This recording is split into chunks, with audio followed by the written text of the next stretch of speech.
dry as bone. You hear other monsterlings breathing nearby. Some of them are still above you, still falling.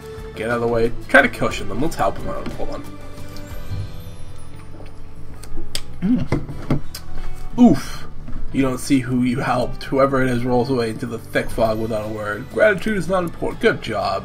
I'm proud of my monster. You rejoin some of the monsterlings at the edge of the mist. There are more passages out here, than you can count. Some monsterlings begin to panic, while others look determined. You should take charge, yeah. The other monsterlings watch you curiously. Lead the way, slash the others to show them. Let's work together, man, come on. You lead the other monsterlings in a rousing song, putting aside their trepidation. They advance into twisting passages. Soon, you all have convened in a cave full of even thicker mist. Where is everyone? We can't see each other. The chamber swirls with mist, smog, fog, vapor, except it's not any of those things. It's ghosts, hundreds of them, large and small, they're everywhere. Spooky. One by one, the pale ghosts begin to turn their attention to you, their eyes glowing different colors. Stand fast. The ghosts speak in many voices, all hollow and distant, all in unison. They ask, "Do you fear?" Yeah, let's wait. Let's say no. The ghosts stare into and through you as though you're the one made of mist. One sharp voice speaks from behind you. "Why are you here?" Bye. Look at him. He's like, I know. Lecture the ghosts about the monster life cycle. Yeah. You begin to take a deep breath and begin to explain how monsterlings make the change into adolescent monsters. Stress is like heat, cooking our minds and bodies so they can enter the new stage of being. Continue to explain things to the ghosts. You go on. First, our growing bodies must be destabilized so we can take on our more diverse forms, and then we must yawn. I'm sorry, I forget what I was. Fall into a deep sleep. Okay. Okay, so we're doing good, man. We're not evil. So, excuse me. You wake up inside a well-appointed hovel. This is your home now. What should you be doing? Start living. Let's start living. Nah, look at that guy. Is that me? It's my house.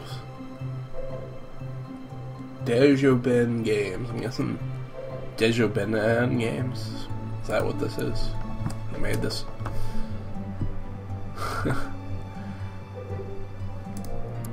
Whoever did the art style is really good, man. I like it. Aww. Nash Nash is picking on the tiny blistery. She gets knocked down every time she gets up. Nash Nash asks you if you want help. I'd rather fight you, Nash Nash. Without even a thanks, Blistery runs away, leaving you and Nash Nash to tussle in the street. You push the attack. No, Blistery is safe. You turn and walk away.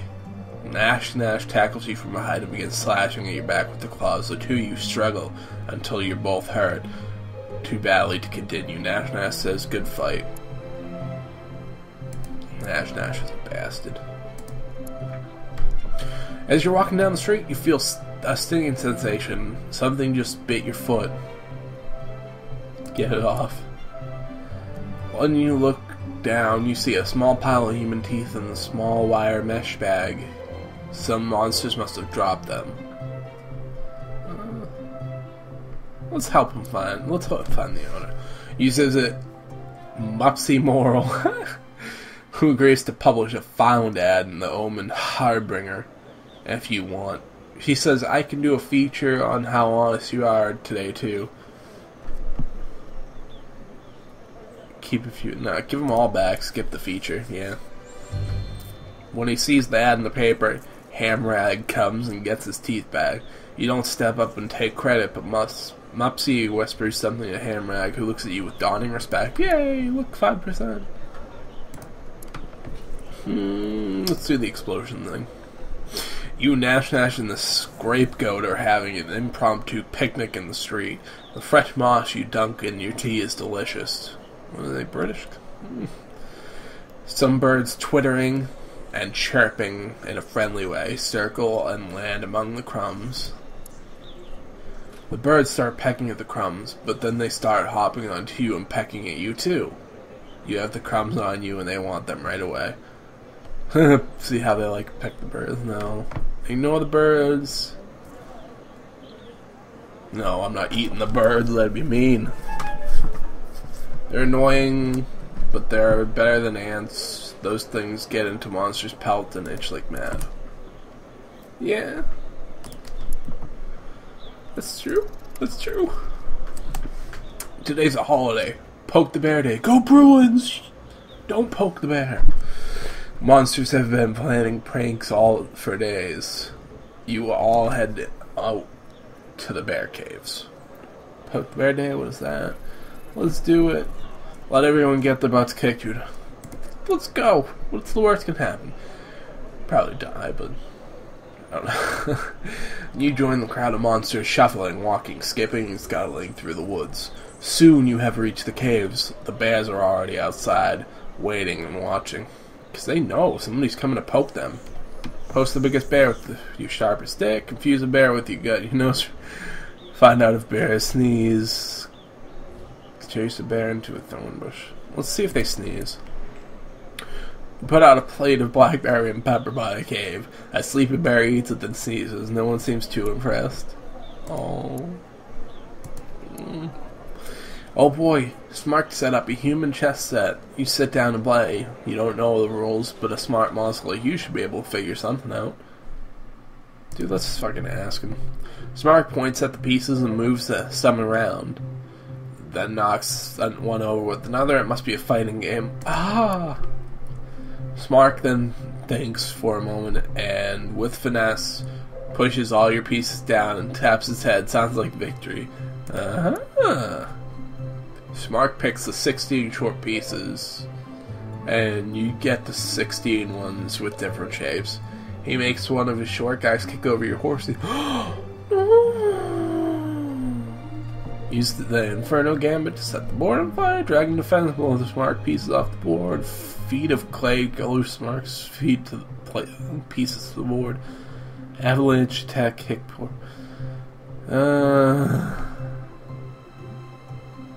Let's glue his pieces to the board. Oh, Smart's pieces and feet are soon glued to the board. Unfortunately, that means staying here stuck standing.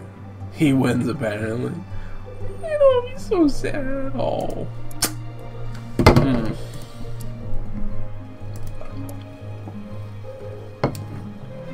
You and Godclaws are playing Toss the Kitten, jerks.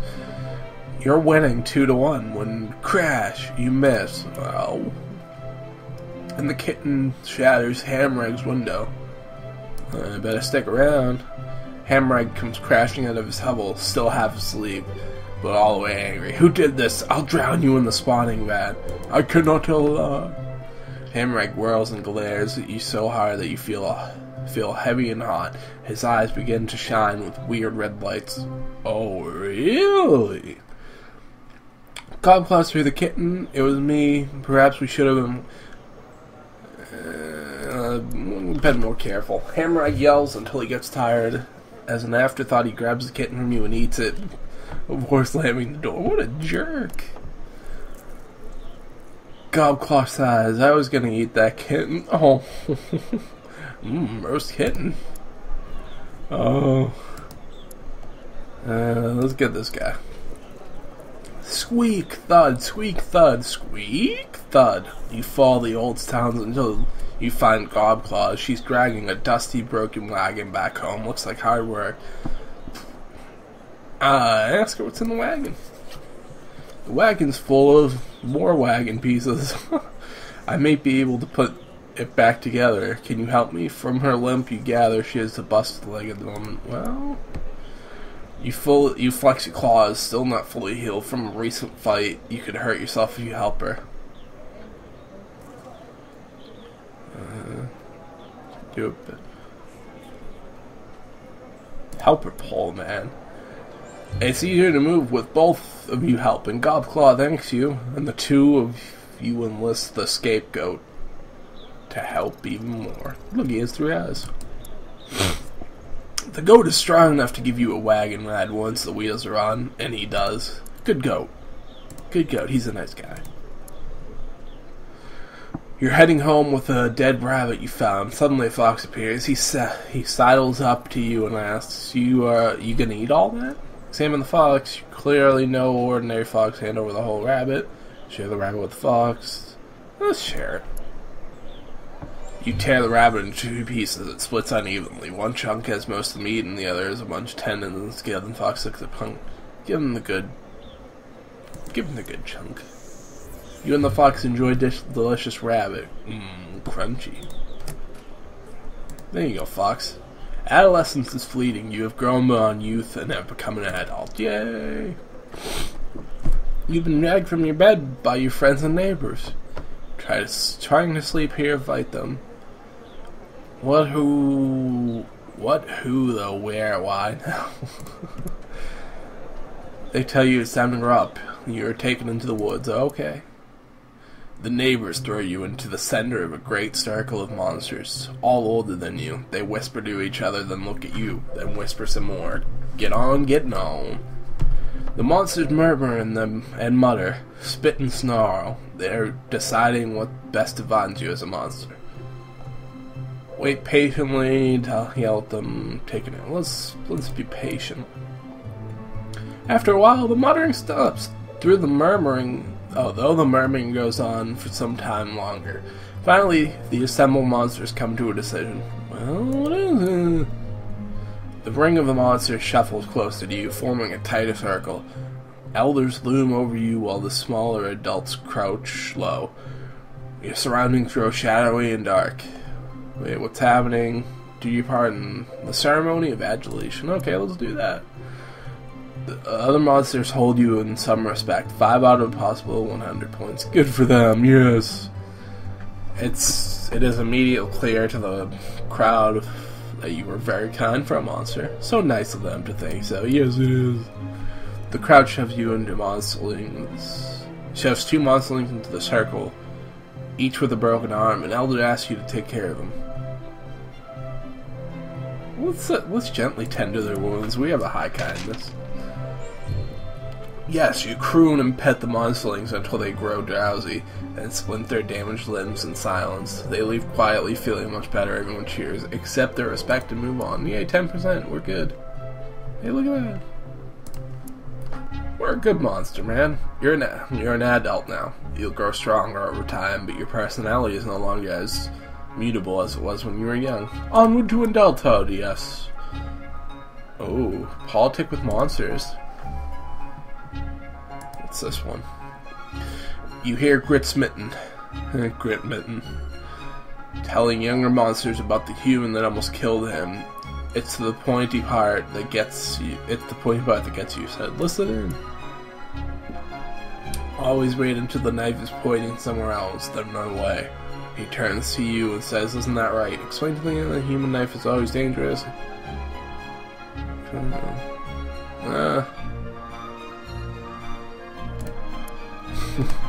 It's spears, you say.